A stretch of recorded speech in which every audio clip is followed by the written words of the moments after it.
ओम नमः शिवाय। ओम श्री गणेशाय नमः। श्री शिव महापुराणे चतुर्थया कोटि रुद्र संहितायाम अध्याय हिंदी अनुवाद।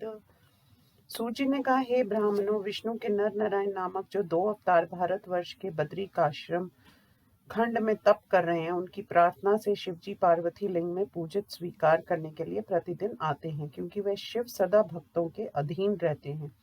इस प्रकार विष्णु के दोनों अवतारों द्वारा शिव जी की पूजा करते हुए शिव के धर्म पुत्रों का बहुत समय बीत गया।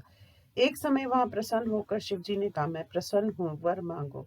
शिव जी के इतना कहने पर नर नारायण ने लोक कल्याण की इच्छा से अपनी बात कही। नर नारायण ने कहा, हे देवेश, यदि आप प्रसन्न हैं और यदि आप वर देना चाहते हैं तो आप पूजा के लिए इसी रूप से स्थिर हो जाइए। तो सूत जी ने कहा, उन दोनों के ऐसा कहने पर हिम से ढके हुए केदार पर्वत में ज्योतिर्लिंग रूपी शिव जी स्थिर हो गए। उन दोनों द्वारा पूजित सब प्रकार के दुखों और भयों का नाशक वे लिंग वहां लोगों का उपकार करने तथा भक्तों को दर्शन देने के लिए आज भी स्थित है। वहां शिव जी के केदारेश्वर नाम से स्वयं विराजमान है। वे दर्शन तथा पूजन से भक्तों के मनोरथों का पूर्ण करते हैं।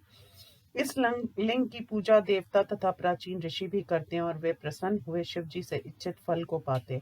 बद्री का आश्रम वासी शिव जी की पूजा करने से प्रतिदिन इच्छित फल पाते हैं, क्योंकि वे भक्तों को इच्छित फल देते हैं।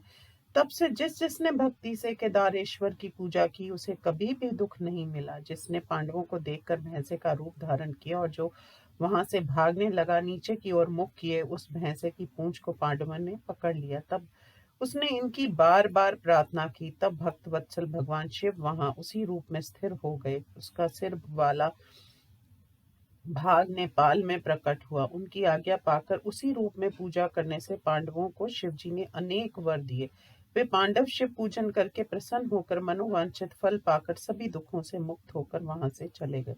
उस केदार क्षेत्र में साक्षात शिवजी की प्रतिदिन भारतीय जनता द्वारा पूजा की जाती है। वहां निवास करके जो शिव भक्त उन्हें कंगन चढ़ाते हैं, वे शिव जी के समीप जाकर शिव रूप हो जाते हैं। जो बद्री वन में जाकर अनेक रूप को देखता है, वह सभी पापों से मुक्त होकर जीवन मुक्त हो जाता है। नर नारायण तथा केदारेश्वर शिव जी का दर्शन कर मनुष्य निस्संदेह मुक्त हो जाता है। जो केदारेश्वर के भक्त उनके दर्शनों के लिए जाते हैं, समय मार्ग में ही मर जाते हैं, वे भी निस्संदेह मुक्त हो जाते हैं। भक्ति युक्त होकर केदारेश्वर की पूजा कर वहां का जल पीकर पुनर्जन्म नहीं होता।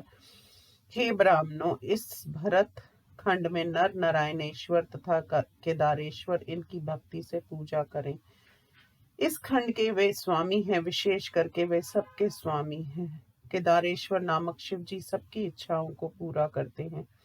हे ऋषिवरों, आपने जो पूछा था वह सब मैंने कह दिया है। इस कथानक को सुनकर सब पापों का नाश होता है, इसमें संदेह नहीं करना चाहिए। इस प्रकार श्री शिव महापुराण में केदारेश्वर ज्योतिर्लिंग महात्म्य वर्णन नामक 19वां अध्याय समाप्त। ओम नमः शिवाय।